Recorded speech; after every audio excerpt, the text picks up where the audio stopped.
I told myself I broke one rule to save a life. What I broke was the part of me that could trust my own judgment. 2 months later, I was staring at a bank app that showed a $2,000 transfer to a woman who no longer existed, at least not under the name she gave me, and a Tinder profile that wore her face like it had stolen it. If you think a therapist should know better, so do I. That's the story. I'm Evan. I'm 38 and I practice therapy in a small clinic off 3rd Street in Corvallis, Oregon, where the coffee is good and people say hi even when they're late. Our clinic sits between a bakery and a dentist's office. The waiting room smells like tea and lemon cleaner. My office has a window that looks out on a maple tree that turns red like it's auditioning for fall. Most of my caseload is couples, anxiety, grief. I'm careful. I'm boring on purpose. Boundaries are the spine of the work. You keep your chair where it is. You don't take sides even when your bones want to. You don't rescue. You guide. You don't touch. You don't drink with clients. You don't loan money ever. It is not your life. It is theirs.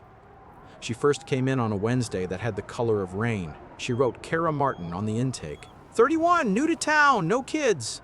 She checked boxes for trauma and domestic violence and financial stress. She sat in the chair like it had betrayed her, spine tipped toward the door. She had a bruise on her upper arm, yellowing at the edges.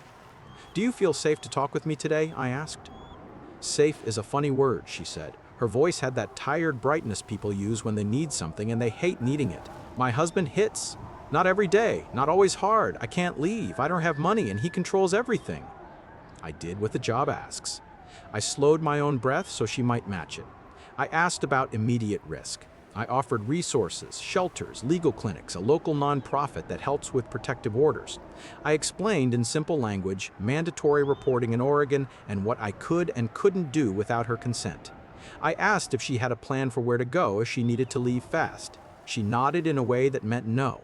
I asked about the bruise. She said it was from a fall, then jerked and said it was from him, then changed it again to a door. The way stories change is data. The way pain doesn't know how to speak is also data. She came back Friday, then again the next week. When people are being hurt, the therapy is breath first, then steps. We wrote down a safety plan. She added a code phrase to text a friend. She promised she'd hide cash. She didn't bring a phone for 2 sessions because he checks. She cried and apologized and called herself dumb. I said out loud more than once that no one is dumb for being trapped. I asked if she wanted me to connect her directly to the advocate at the shelter. She said she couldn't. He watched the phone bill. The boundary broke on a Monday when she arrived with a cut on her lip, and I felt the kind of heat in my chest that doesn't belong to a clinician. It belongs to a brother. It belongs to a husband. It belongs to a neighbor who hears a fight and kicks a door. Every training I've ever taken says you're allowed to care but not to burn. That day, I burned. Tell me what you need from me right now, I said, careful with the words. I need someone who isn't afraid of him, she said. I need a person. When this ends, I will pay back everyone who helped me. I'm applying for a job at the plant. If I can just get to a lawyer, I can file. I won't need him for rent. I just need a bridge. We can call the shelter together, I said. He took my ID, she said. They asked last time. I didn't have it. They said they'd help me anyway, but then I didn't show. I couldn't show. He was waiting outside the grocery store. I heard myself say, "Can I take you to dinner after my last client today? Somewhere public. We can think." It's a sentence that has handcuffs attached. I knew it even as it left my mouth. I knew it and I said it because I could not stand the chair anymore. She looked at me like I'd thrown a rope. "Thank you," she whispered. We ate pho at a bright place where the broth makes your glasses fog. She sat with her back to the wall. She told me a version of her life that made everyone else the weather and her the person trying to get to the bus stop. He was a tyrant. He was unpredictable. He didn't want kids but didn't want protection. He cut up her debit card. He tracked her phone. He flirted with the idea of killing himself so she couldn't leave him grieving. It was a collection of red flags stapled into a dress, and I could feel my training starting to tear. "This is wildly inappropriate," I said to my own reflection in the restaurant window after I walked her to her car. Then I kissed her. It was not long, it was not innocent, it was not therapy. It was me feeling brave and wanting to be named that by someone who needed me to be. The next morning, I told our clinic director I needed to transfer a client for reasons I didn't articulate. He nodded because he trusts me. He trusts me because I'm not the guy who makes messes. I emailed Kara a referral list. I apologized for the disruption. I called it burnout. She wrote back one line. "I don't blame you." You'd think that would have stopped the slide. It didn't. Without a weekly appointment on the books, I became something else. I became a man who waited for texts. I got an interview at the plant, she wrote on a Thursday. If I get it, I can be out by April. That's good, I wrote. Do you need a ride? I can take the bus, she wrote. Can we meet for coffee after? I just need to see a friendly face. We met for coffee. We didn't pretend it was clinical. She reached for my hand across a small table like life jackets find each other. I told myself things I would mock if a client said them to me. I told myself I was the exception because my motives were clean. I told myself I was helping in a way the system couldn't. I told myself I'd never been the kind of man who had his name said like a solution. 2 months of that is a lifetime if you erase the rules. We ate late. We kissed longer. I didn't bring her home. I didn't cross certain lines because I needed to pretend some lines were still real. We never called what we were. She didn't want to talk about labels. She wanted to talk about the future. The night she asked for the money, she'd just come from what she said was a meeting with a pro bono attorney who could file for an emergency protective order if she paid fees and a filing cost, and she needed to serve her husband, and she didn't have the last 3 pay stubs because he'd stolen them, and everything felt like a house where the doors were fake. She cried in the car and said, I know what this looks like. It looks like I need you for money. I need you to believe I don't. I will pay you back the day I'm free. I swear. I hate I'm free. I swear. I hate asking. I hate this part. It's just money, I said, the kind of sentence you only say when you've never needed it to not be.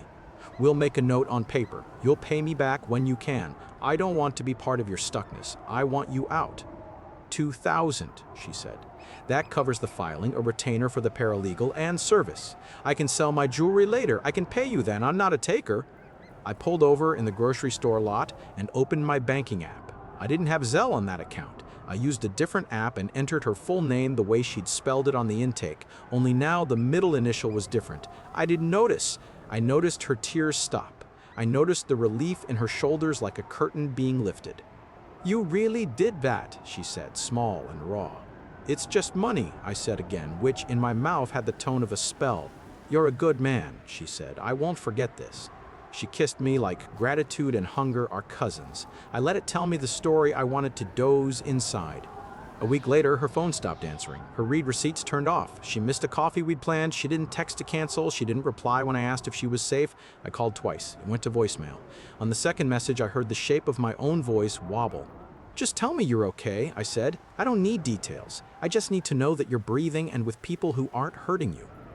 The silence that follows a moral mistake is not quiet. It buzzes. It changes your meals. It moves into your shoulders. 2 days after she vanished, I opened Tinder with the same logic a person uses when they look for a lost thing in a place it cannot be. It was late. I was angry at my phone like it had withheld something. I swiped without looking at faces. Then she looked back. The name said Lila. The photo was Kara's, the one with her hand in her hair by a mural downtown. The bio said new in town, love coffee, be kind, or go home. The age was a year off. The distance said 3 miles away. I read it twice because disbelief often needs a second pass. I matched just to test the world for electricity. I wrote, do we know each other? The 3 dots came up and held like a juggle. Then, I have one of those faces, she wrote, but I'd know you if I'd met you. I closed the app and put the phone on the counter like it could burn wood. I turned off my porch light. I went to the bathroom and looked at my face as if I might find the reason other people go missing in the mirror. The next morning, I called my friend Ray, who writes for a regional paper and has the friendly paranoia of someone who must verify people for a living. I need to tell you how I broke a rule, I said. How illegal, she asked. Not illegal, I said, just ugly. Okay, she said, talk to me like I'm a reporter and also your friend. I told her about the intake. I told her about the bruise that moved sides in the story. I told her about the kiss, dinner, the forwarded list of resources, and the requests I ignored because I liked the way saving her made me feel strong. I told her about the $2,000. I told her about the Tinder profile with the wrong name and the right face. You think she's a con, Ray said. She said it softly, the way you say a word that might contain you if you open it. I think I wanted to matter so badly that I didn't notice I was being given the role, I said. And I think if she's done this to me, she's done it before. Ray got that quiet she gets when I can feel the scaffolding of a story being built in her head. Do you have texts? She asked. Anything on paper? Her full name, his. I sent her screenshots, the text from the night of the transfer. The bank transfer confirmation, where the recipient read K.A. Martin, and in the details the note I'd typed like a fool, retainer for filing, the coffee dates, the bruise description that changed in writing, the Tinder profile. I sent her the intake form redacted to the initials and intake date because I couldn't hand her a file without turning myself into something else. I sent her the shelter's number in case she wanted context for what help usually looks like. Ray called back in an hour, sounding like she'd run somewhere. "I need you to breathe," she said. "I can't print your therapy notes, I won't, but I can look into the names you gave me. If I find something, I'll ask you for comment and you can decide if you want to be on the record. I've done 3 stories on sweetheart scams, and every time the scammer uses the same 5 paints, only the picture changes. Does she ever say she needs to get her car out of a tow yard? Medical bills, a mother in hospice, a landlord, anything that hits fast and feels righteous to pay." "Lawyer fees," I said. "Filing. And he supposedly took her ID." "Classic," she said. "If you see her on Tinder, take screenshots with the time, not because the police will need them for this, but because if she's using the same photo under 2 names, it helps me map her. Next question. Did you ever see the husband?" "No," I said. "Just shadows. The kind of stories that make a person you haven't met feel like a monster you can project anything on." "Okay," she said. "I want you to bring me everything you have, and I want you to call your clinic director after we hang up and tell him you need to recuse yourself from any contact. Put it in writing. You may not be disciplined. You might be. Either way, if this turns into something I can publish, the first question someone will ask is why the therapist didn't tell anyone. I want you to have told someone." I called my director. I told him I'd had contact with a former client outside session. I told him I'd given money. I said I'd terminated properly on paper and then unterminated improperly in the world. I didn't try to make it neat. "I'm disappointed," he said, like a dad who won't yell because that would absolve you too easily. "But I'm glad you told me. Put it in writing. Take a week off. We'll talk about whether you need to make a voluntary report to the board. We'll call it a leave." I typed the email like you type a confession. I wrote a draft to the board and didn't send it yet because Ray told me to wait 24 hours and drink water. Then I drove to her office with a folder of printed screenshots like I was submitting to a museum of my own poor decisions. The investigation moved faster than my shame. Ray found a Cara Martin in Albany, Oregon, who lived with a man named Jason Dane. No marriage license on file. 2 evictions in the past 5 years. A small claims court case where a landlord from Salem alleged unpaid rent and damage settled out of court. Social media that didn't show her face, just sunsets and borrowed quotes about strength. A Facebook message thread in a private group for women warning of scams that mentioned a woman named Lila who asked for money to leave a husband. Ray messaged 3 posters privately. 2 replied. 1 sent a Venmo screenshot for $750 to the same initials I had in my bank app. Another sent a grainy photo of Cara outside a pawn shop. "Evan," Ray said when she had the pieces lined up on her desk like planks. "I think they run this together. I think he's not the tyrant. I think he's the accomplice. I think the bruise is makeup half the time and from a scene the other half. I think you got played by a script. I think 20 or more got played this year alone. There's a name for this kind of hustle. They call it the rescue con. The hook is that a good person gets to be the hero." I wanted to believe she was wrong. I also wanted her to be so right the world would spin back into sense. "Can you prove it?" "If I can, I'll publish," she said. "If I can't, I'll hand what I find to the police quietly. Either way, I need you to stop thinking you're the only character in this. You are not.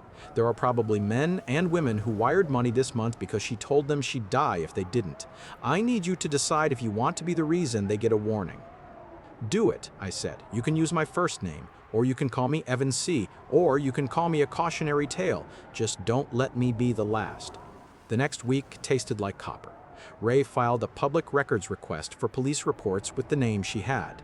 She did what she does best. She looked where liar light leaves shadows. She found a pawn receipt that matched Cara's driver's license number at a shop in Salem. She found a phone number used to contact 3 different victims that pinged a tower near a weekly motel off I-5, registered to a Jason D., paid with a prepaid debit card. She cross-checked the Tinder profile photo with a reverse image search. It didn't exist anywhere else with that name. She went to the motel with a photographer and came back with a plate number that matched the guy in Albany. She called the county sheriff's office and asked for a comment on a developing story about a scam targeting vulnerable people. "We're aware of reports," the spokesperson said, which is code for "there is a file and we might knock on a door." I took my leave seriously. I walked in the morning under the maples and tried to forgive the person who had been drinking courage from the wrong cup. I printed a sign that said my clients would be covered by colleagues and that I was unavailable until a date. I fielded 2 emails from long-term clients who saw the sign and wanted to check I was not dying. I told them I was not. I told them I would see them when I could trust my steering again.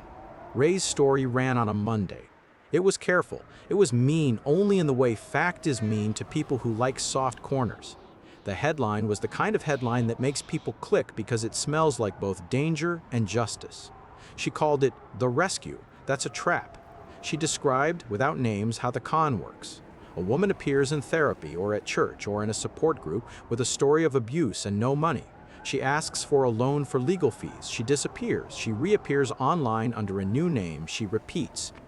Ray included quotes from 2 men and 1 woman who'd given money. She also included a comment from the sheriff's office saying 2 suspects had been detained pending investigation.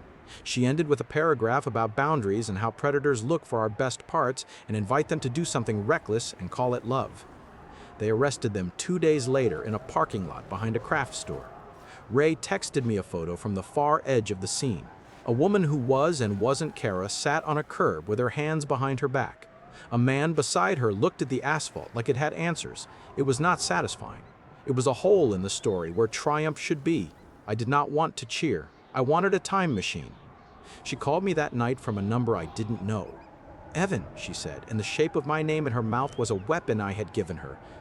How did you get this number? I asked. You think I couldn't, she said.